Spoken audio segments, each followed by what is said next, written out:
one day, one afternoon, I think it was a Sunday afternoon, I was trying to make C32. I wanted to know what sort of structure, what topology it had. And I was playing, really, just like this little boy making a buckyball.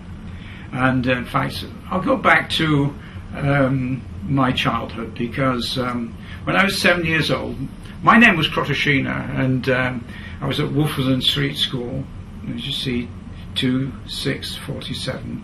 And the teacher wrote, "Miss Bowker thinks I'd better write and tell you that we're not at all pleased with the way Harold has been working during the last few weeks.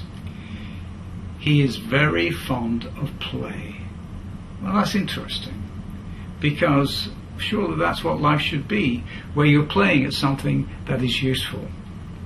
Well, as I was playing with C32, my hair stood on end, because instead of making C32, I made C28.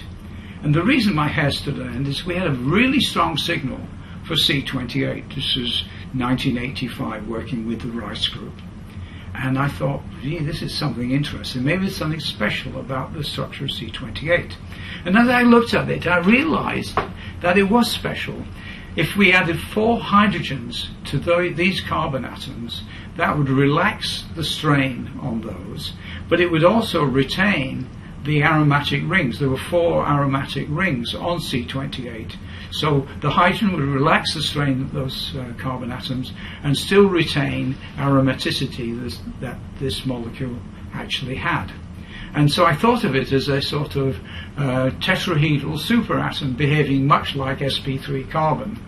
Then a few years later, Rick's group found that they could put uranium on the inside, and that was interesting because the uranium could satisfy the tetravalency from the inside, a sort of new sort of valency. Now what we've been doing is we've been putting other tetravalent elements such as titanium and zirconium, and they also have a special relationship with C28.